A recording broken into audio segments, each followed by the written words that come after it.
start by addressing the elephant in the room. Not elephant, maybe like baby elephant. Like in the right lighting. But like, I don't usually do like spoilers for debate or like what side I'm on, but this was different. It just feels like kind of personal for me, you know? Or like personal for like my friend. And actually, my girlfriend really likes it. She thinks it's cute. No, not like, no, not cute, just like masculine. But like, actually, not my girlfriend, my friend's girlfriend, so it's fine. Yeah, but I have heard like some people actually like it when it's smaller. Yeah. So where my little dick's at? That's my guy. Yeah, me neither. How was everyone's holidays? Yeah. Anywhere nice? No? Oh, yeah. I was on a plane. Airplane for you, day. Tough crowd. Okay.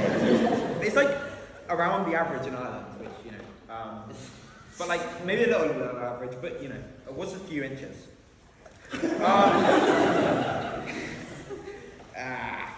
So, okay, I've never really explained what this part of the job is. I don't really know it. People say it's a funny speech. I say it's a speech at the beginning, but I kind of see it as like a hype man of the debate. Don't really know why debates need hype men, but there you go. Because the job's actually record secretary, and I'm supposed to read the minutes of the public business meeting, whatever. But I'm dyslexic, so I didn't really like that the job. So, you know, I do this instead, which I guess is going fantastically already. A lot of smiles in the audience, it's good. But yeah, so that's kind of what I do. So, hype man for the debate. So, who's ready to party? Who's ready to hear some sweaty nerds talk about sex and dick jokes? Yeah, but so I'm not really doing this like a normal one, because as I said, I'm quite passionate on one side. So I'm going to tell you a story about when size doesn't matter, because guess what? That's the side I'm on. Yeah, this is a story about when I shat myself. And I'll give away the ending of the story, but the real lesson you'll learn from this is it doesn't matter how big the shit is. If you shit yourself, you shit yourself. Okay. But like it was years ago, so yeah, so I was about 11 or 12, which maybe is a little old to be shitting yourself. Ages, no. Jesus Christ. But yeah, for context, I'm not particularly like forward planning type of person. And so I was running quite late to like a friend's sleepover birthday party thing. Which, yeah, so I was running quite late and my mom was shouting at me and I was like throwing clothes in the bag. And I didn't have time for a quick like safety shit before I left. But because I was running late, you know, my mom was like, there's going to be traffic. Because I'm from a place called London and actually lots of people live there and it's like very popular. So it gets like, there's this thing called rush hour that we get. And like if you're driving around in it, it's very trafficy. But anyway, she was talking about this. She was like, oh, it's going to be rush hour. So we get in the car and she's kind of pissed off with me.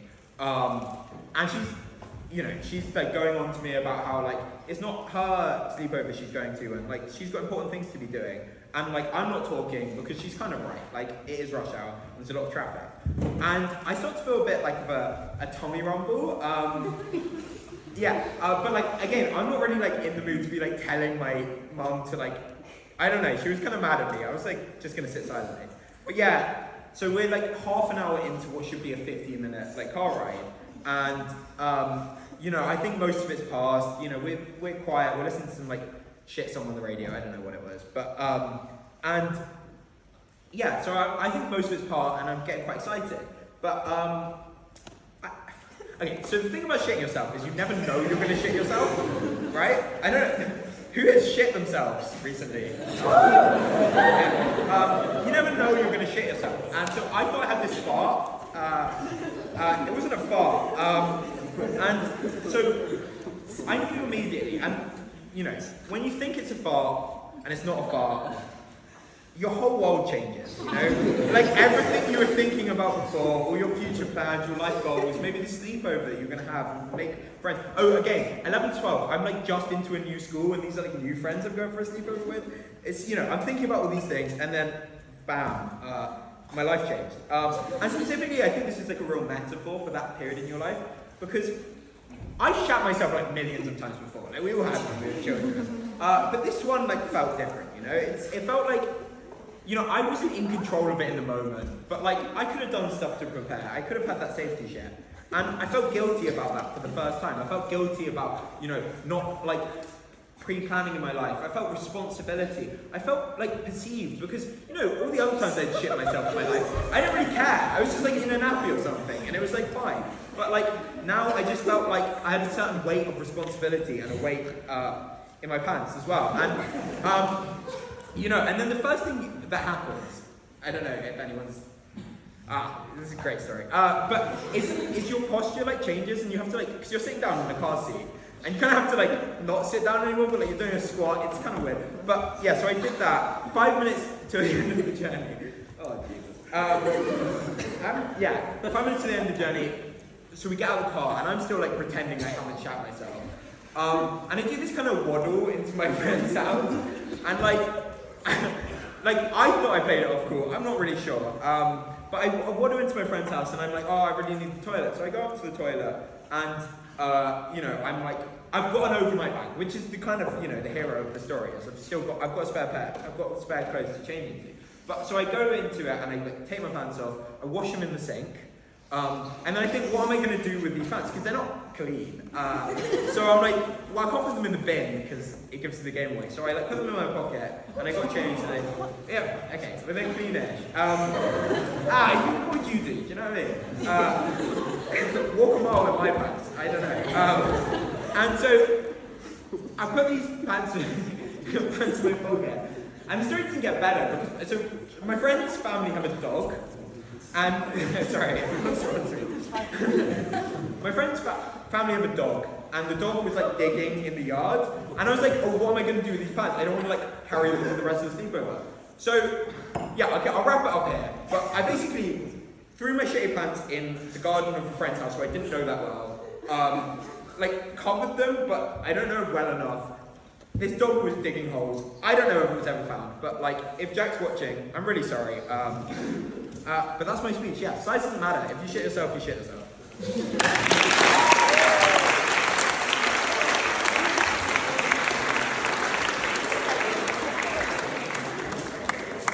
Thank you for that, Tom. And are there any instructions to be signed that is true and accurate reflection of the last public business meeting? Sometimes I shall do sign. And just to run through quickly tonight's debate, there are 3 speakers on each side, and the speeches are 7 minutes in length, and our lovely treasurer Malika will time keep for us. She will signal the first and last minute, which will protect your time like this. So you can offer points of information in between that, and we do encourage audience participation, so do feel free to offer any of our speakers a point of information. But speakers are under no obligation to accept them. Ours returns, some of you might have received them on the way in.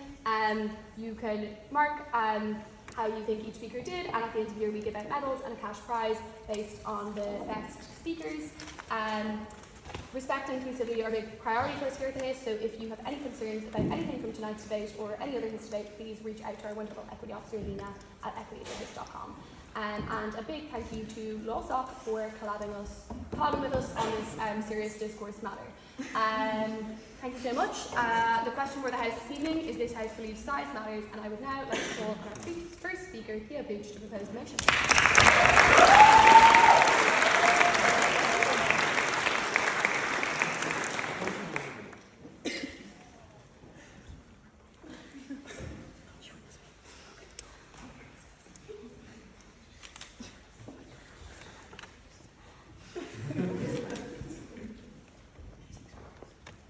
Hi everyone, welcome to this debate. So brace yourselves, buckle up, strap on, strap in. Sorry, I don't usually have strap-ons in the mind. Not this early. Anyway, so get ready for a sensational 7 minutes. That can be an intimidating. Some would say unrealistic length of time. We should be getting a different question here. But I'll do my best to last that long. I can't promise that I will, but I'll aim for that. And there's no chance that I'll go over that. In fact, pretty likely, I would say pretty likely, that I run out of steam after like a minute, and I'll leave you all just thoroughly unsatisfied. So apologies in advance for that. Anyway, but let's get into the meat and drink, so to speak. Does size matter? So personally, I think if you've got to the stage where like you're asking that question, you've probably already won in my book. So in a sense, no. But that aside, there's many spheres of life, and cylinders, great and small, where size does indeed matter, like maps. Please.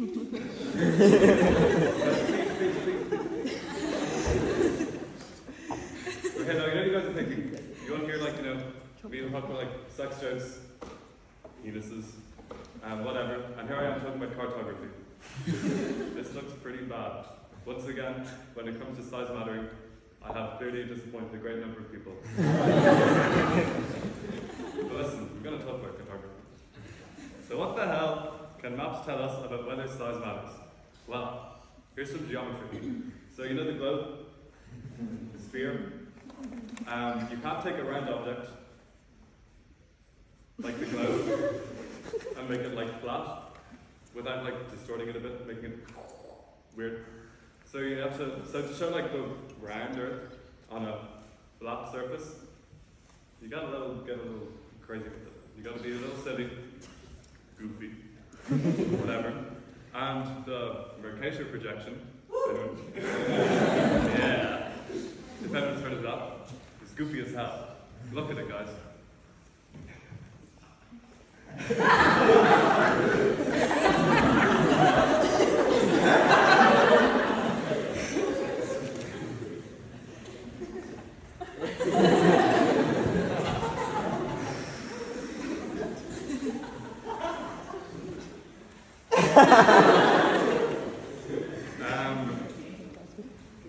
Look at it, guys.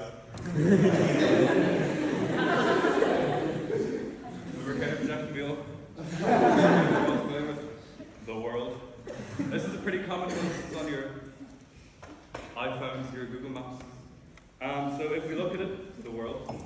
So the distortion that I was talking about, if you guys remember, is in the size of each was really interesting, guys. The size of each country. So we see Greenland here at the top is the same size as Africa in the middle, because the Mercator projection like stretches out the countries at the poles and makes them like bigger than the ones in the middle. So Mercator, this goofy ass guy, a Flemish cartographer from the 16th century, he thought size did not matter. But who cares? Me, I care. You know why? Because Greenland is like 14 times smaller than Africa, and it's the same size as the Mercator one. And this matters because other countries, like America and Europe, look bigger than they are than, like, Africa. And so obviously this reinforces imperialist attitude because the Mercator one is so, like, prominent. And it also emphasizes nation states and borders, which are a Western concept anyway. So, so what's even the point of the whole thing anyway? That's what The Guardian said in the article I read. Western concept. Okay. Whew. Let's step back for a second. This is too racy for me. This is too steamy. Provocative. Yeah, let's turn it up a notch, huh? Okay. Anyone here ever take comparative politics A? Woo! Yes! So guys, let's talk about electoral systems. Guys, size matters as hell when it comes to electoral systems, okay? Do we know what I'm talking about? Okay guys, 1, 2, 3, district magnitude! Okay, so obviously I want to be inclusive, and some people maybe, I hear, don't find electoral systems all that interesting. And obviously everyone else knows what I'm talking about. But basically, small districts are prim, and large districts are cool. So size definitely matters if we want to have a cool, proportional electoral system. Size matters. I was talking to my mum. I said, Mum, I'm doing debate. This house believes size matters. And I'm talking about elections in it. And she's like, oh wow, Theo, you should talk about how My primary school was a polling station, so it would close for elections, even though the church down the road was also a polling station, which also closed for elections. And my mum didn't like that because, like, I missed the day of school, even though she thought I didn't need to.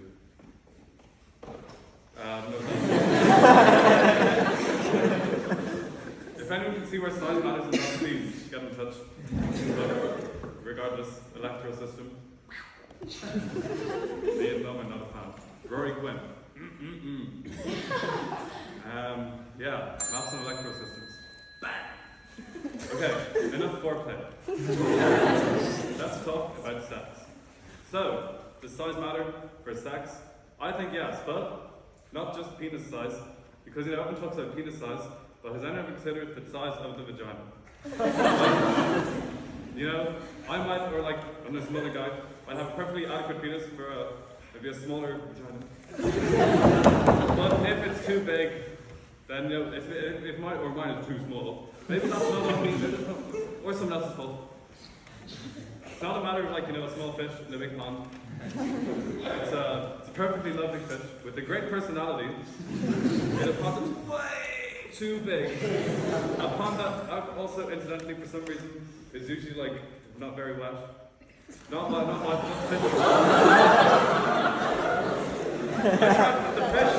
The fish tried its best.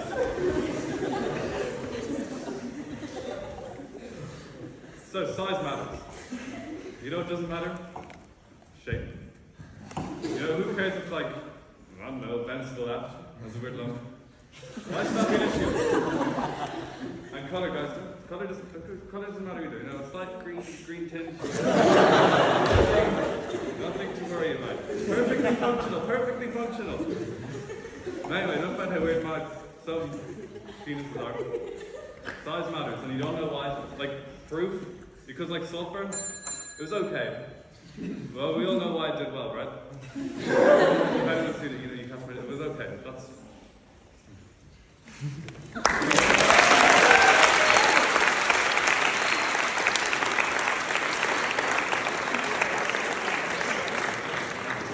Thank you so much, Theo, for that excellent speech. I would now like to call on Rory to open case the opposition.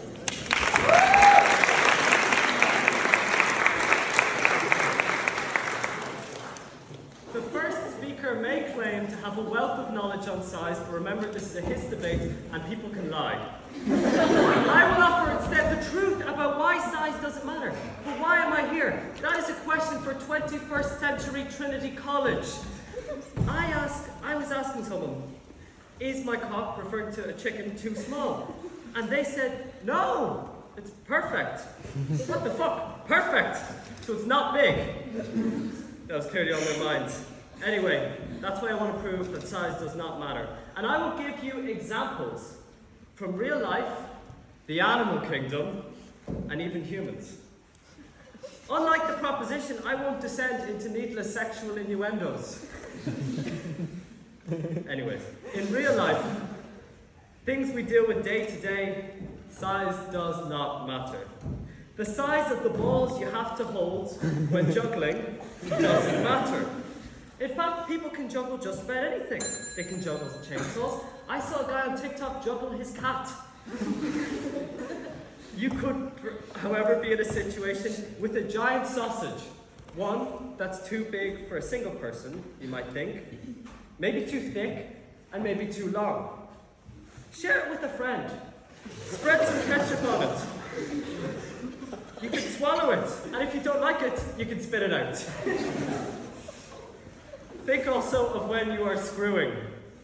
It doesn't matter how long the screwdriver is. Just the shape of the head, and you can still get it in and out. The size of your junk. It may be a nuisance. It might smell bad. As long as it fits in the recycling or the bin, then it's fine. Now we look at the animal kingdom. The size of your cock. As long as it crows and not grows in the morning, then it's done the job. Anyway, look, I was told I wasn't allowed to do this, but I even got a picture of a really nice pair of tits, guys. You know what I'm talking about? But I wouldn't care how big they are, but here they are. Absolutely gorgeous. Doesn't matter how big they are, size does not matter. They are still beautiful, and I would like to kiss them. Likewise, if I saw a big ass, like Theo has, I wouldn't make a fuss. And a small ass might even be cuter. But sure, most donkeys look the same anyways. Anyway, enough play on words. Time to be serious. We are in an academic institution. I assume that most of you don't care about size, but some of our fellow humans do. So I have empirical proof against this argument. The famous scientist, Dr. Mike Hunt, found, that's a real name, that the size of the brain has no impact on intelligence, at most 10%. That's actually a real fact. It's not a real name, but it's a real fact. So thank you, Mike. His brother, Mike Hawk, is... And on to the much discussed size of hands and feet debate, it does not matter either. And I'm grateful that I have them at all.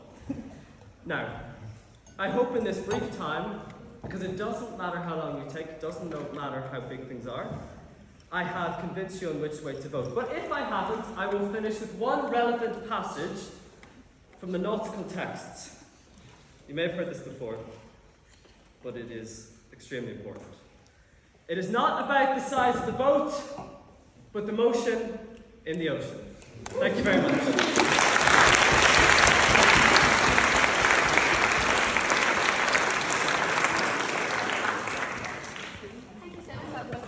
I'm now scrolling Katie to continue to face the competition.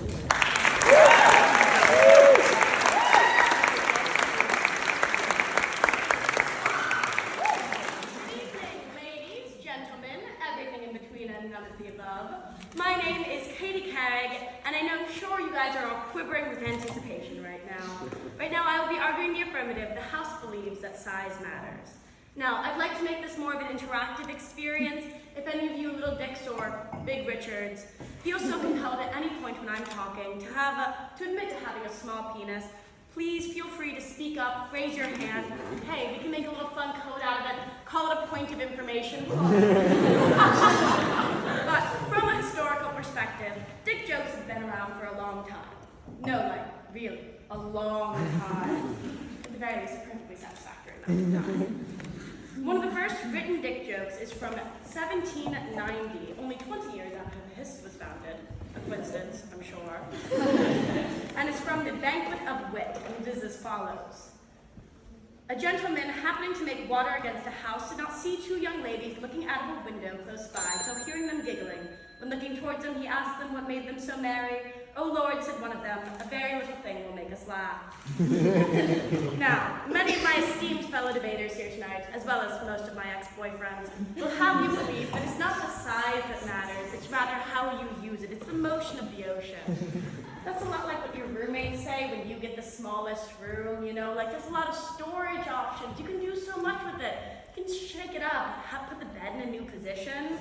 That's just trying to distract you from the fact that you got the smallest fucking room and yeah, you'd like a bigger one. Now, I am American. You could say I'm biased. After all, we like all things big. You could say supersized even. So let's look at this from an Irish perspective. According to the World Population Review, Ireland ranks very low in terms of like average dick size around the world, coming in at just 5.03 inches on average. This is below the United States, coming in at 5.57 inches on average, and well below the United Kingdom's coming in at 5.63 inches on average. But hey, I guess Ireland is used to being under the English. Now, when Ireland lacks a big size, it certainly makes up for the immigration rates, historically having one of the highest in the world. And you know what they say, the dicks are always greener on the other side. I don't mean to disparage Ireland or Irishmen. There is one thing that Irishmen usually come first in, but we're a civilized room, so I don't want to be first. Now, as a queer woman, I think I have a bit of a unique perspective on this. You see, when I have a new partner, I get the unique honor of going in and picking out the size of my partner's dick. A thing I don't think most straight women can relate to here. And when we go into the sex shop, never once have me and my new girlfriend started in the little boys section.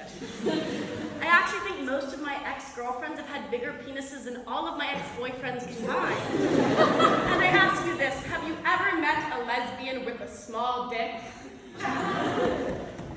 No? Size matters, even to a queer woman. But it is a bit disingenuous to call myself a woman. I wouldn't want to be misleading. I identify as non-binary, I use they, them pronouns, and I have at many points debated if I am in fact a trans man. I've decided against it. Mainly because one of the most common and safest ways to physically transition from bottom surgery is a process called metoidoplasty. It's where you get your clit changed into a penis. And as part of that, on average, when you come out of that, you will have a dick length of 2.57 inches. Now, if there's one thing my personality does not need, is to be a straight man with a micro penis. At that point, I might as well drop out, go into Trinity philosophy.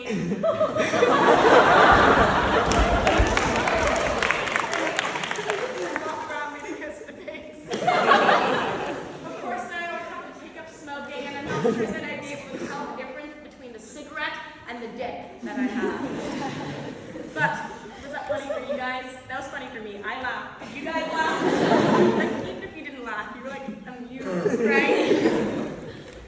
But I study law, so let's approach this from a legal standpoint. There's a thing in literature called the small penis rule. This is advice to authors who want to write defamatory things about people under the guise of a fictional character. Like, the advice is that when you write about this person, make sure that you include the fact that this fictional character has a really small dick. That way, if anyone wants to sue you for defamation, they have to get up and say, this is me, I'm that character with a really small dick. And why is this such an effective deterrent? Because men are loath to admit that they have a small penis, because they care, and they know that we care too. In fact, even when men are brave enough to admit to being less than well endowed, they always followed up with a bit of a mitigating factor there. Like, I don't think I've ever heard a man admit to having a small penis without immediately hearing a but after. But I know how to use it well. But it's not that small. But yours is bigger, Katie. We'll use yours, Sniper. I'm joking. I've never heard a man say that. If I had, I probably wouldn't still be single. Now, if you guys will indulge me for a moment, I'm going to read some 1- and 2-star Amazon reviews for 4.5-inch dildos. 3 separate 2-star reviews simply say, smaller than I thought. Helen W. gave the product a 1-star in a review titled Chipolata, saying, you are very clear on it being 4.5 inches long, but you are not clear on is it likening to using it to throwing a hot dog down an alleyway. Okay, someone should have told Helen what Theo said earlier. There are no small dicks, just really big vaginas.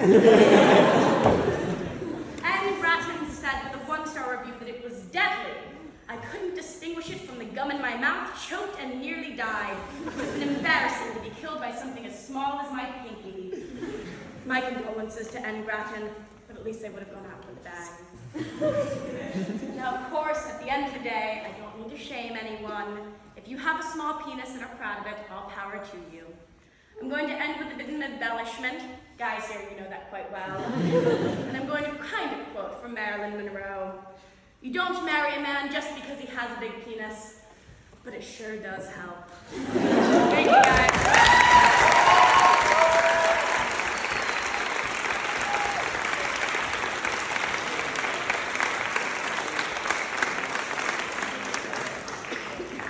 Thank you so much, Kate, for that wonderful speech. Now let's call on Rory to continue the debate. Honourable guests, esteemed judges, it is my utmost privilege to be contributing to this excellent discourse this evening. Now, I must say, I'm a bit dismayed by the lewd notions in this room. Perhaps I didn't know what I was getting myself into. The fact that this discord, if you will, is full of cock, dick, phallus, whatever you want to call it, or, well, if you can see it, that's what proposition wants to say. I would just like to say that never in my life have I had to deal with such absurd discussion when we talk about this idea of size, there are so many different avenues you can go down or into. And can I just say this discussion extends far beyond the components of reproduction, intercourse, copulation, and what the Brits like to call rugby. I, on the other hand, not wishing to be prurient, considered other things when it came to the importance of size. Like cars, for example. Cars, after all, come in different shapes and sizes. Some cars are leaner, some are girthier, and some cars have a greater curvature which scientists can't really explain. Some cars are convertibles and their roofs fold down. Some cars never had a roof to begin with.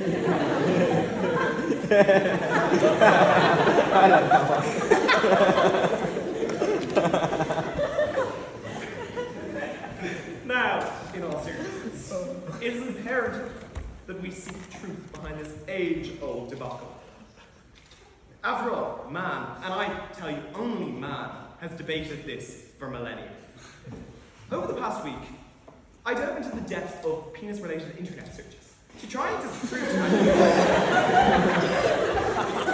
And I must say, it was incredibly humbling for Google to remind me that I've actually already viewed most of these websites already.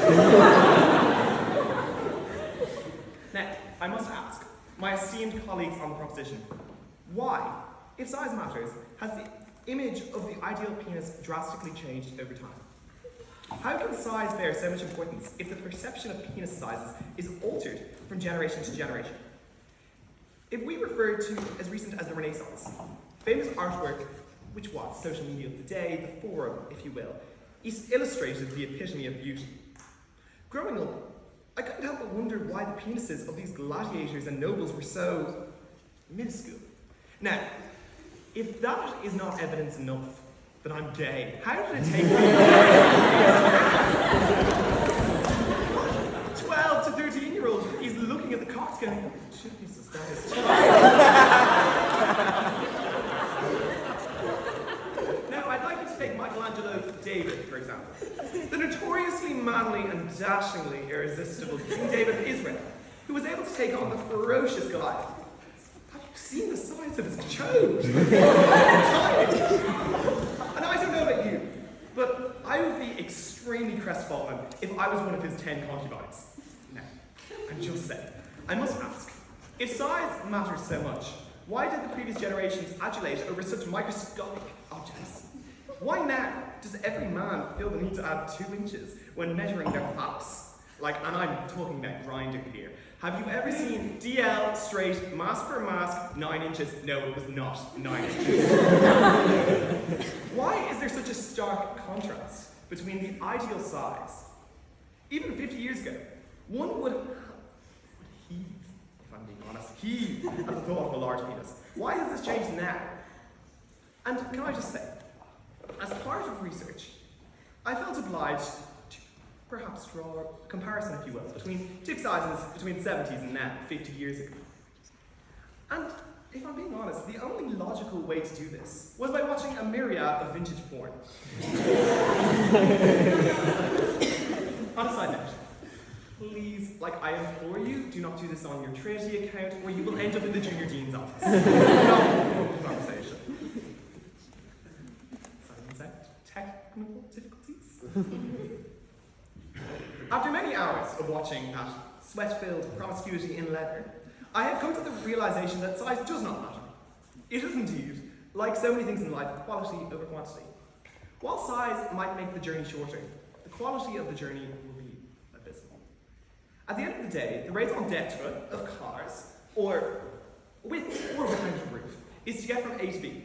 And while different components can add to the comfort of the journey, the most important thing is the ride. With all things in life, it is not about the size of the boat, thank you, Rory, but rather the motion of the ocean. Titanic, the blockbuster film filled with seamen. Oh, shit, sorry. I mean, cinematic magic.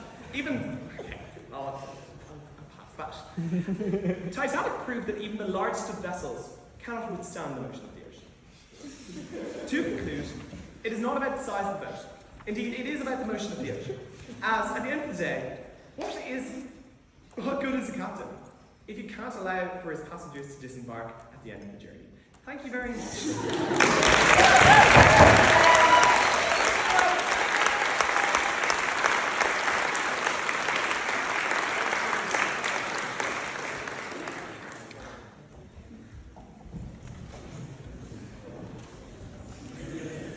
Thank you so much for that wonderful speech, and I would now like to call on James to close the case for the proposition.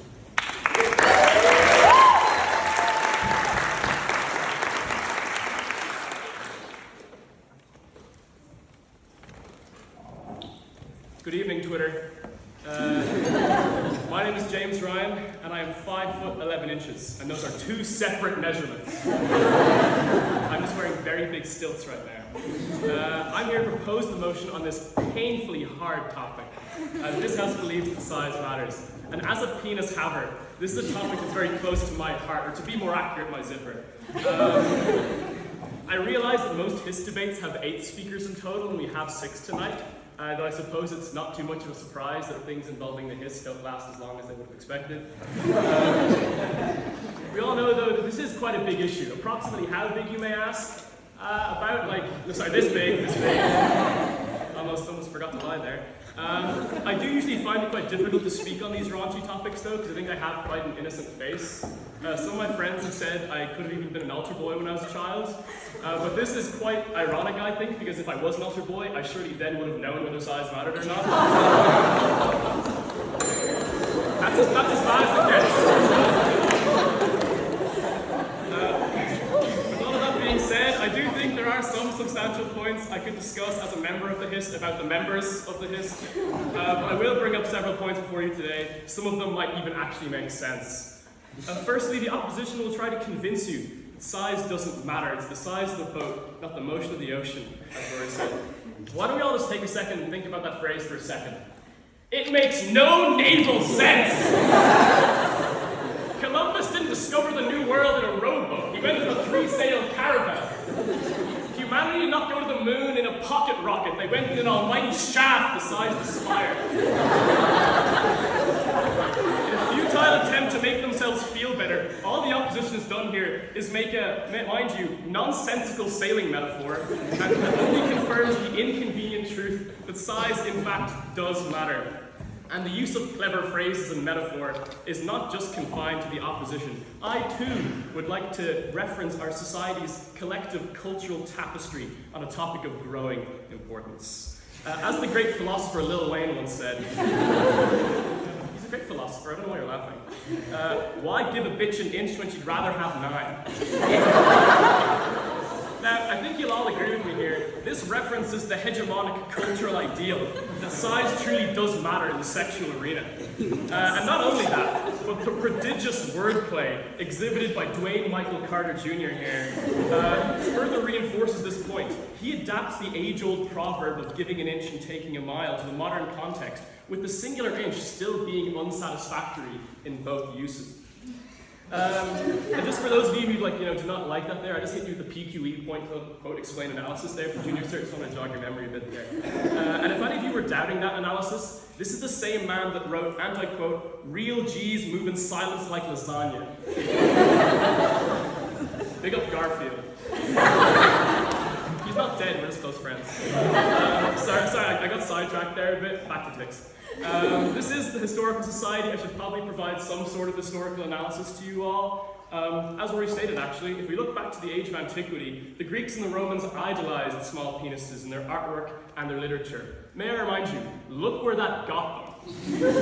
Eventually, those submissive Saturn worshippers were dominated by the girthy Goths. And these are like the scary type with the sword, not the ones I'm going to be looking for in Workman's after this. But after this historical discovery, I began to delve even deeper and even harder into my research. After a sleepless night in my goon cave, not believe I wrote that, I have emerged a new man with a sprained wrist and a list of totally categorically and not legally enforceable historical figures who definitely possessed minuscule Mickeys. Number 1 is Napoleon Bonaparte. Bonaparte. He wasn't short, but I think just actions speak louder than words there. Ugandan despot Idi Amin. Infamous war criminal Stuart Little. Oliver Cromwell, that's self-explanatory. Margaret Thatcher. Eamon de Valera. And of course, Linda Doyle.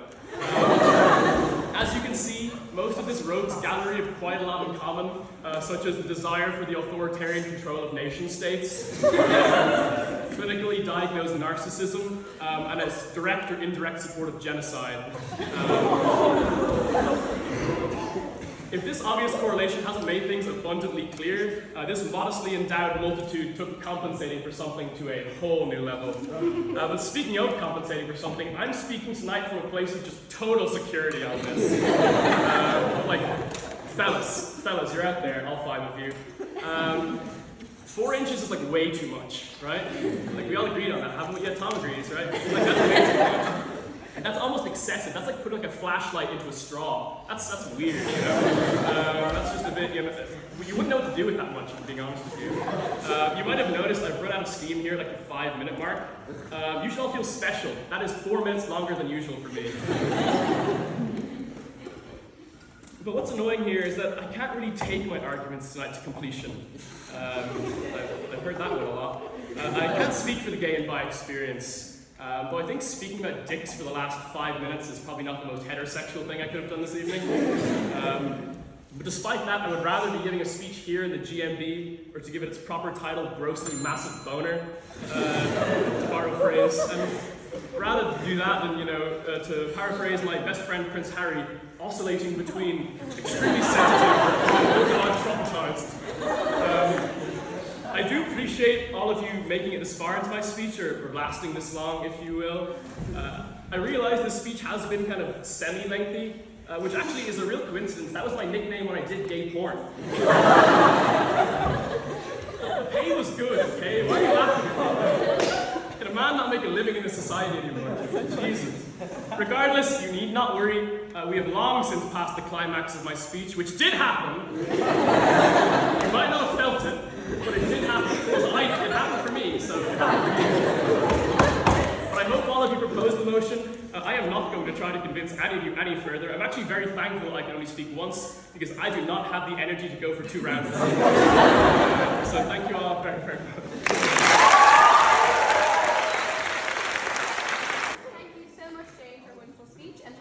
For a great debate as a whole, and we have these debates every Wednesday at 7:30. Normally there's not as many references to penises, but make sure to come along. Next week's motion is this house would be a bitch, so be there. Thank you so much to LawSoc for collabing with us in this debate. It's also great to have you guys, and we're super excited for lots more collabs this semester. Finally, I will put the motion to the House, so you guys can all go to the free wine reception, which we also have every Wednesday. So we do this by shouting, for some reason. So I'm going to ask everyone who's in favour to shout aye, and you'll all shout, and then everyone who's against the motion to shout nay, and you'll all shout. And then hopefully it's obvious. Yeah, cool. All those in favour, please vote aye. Aye. All those against, please vote nay. No!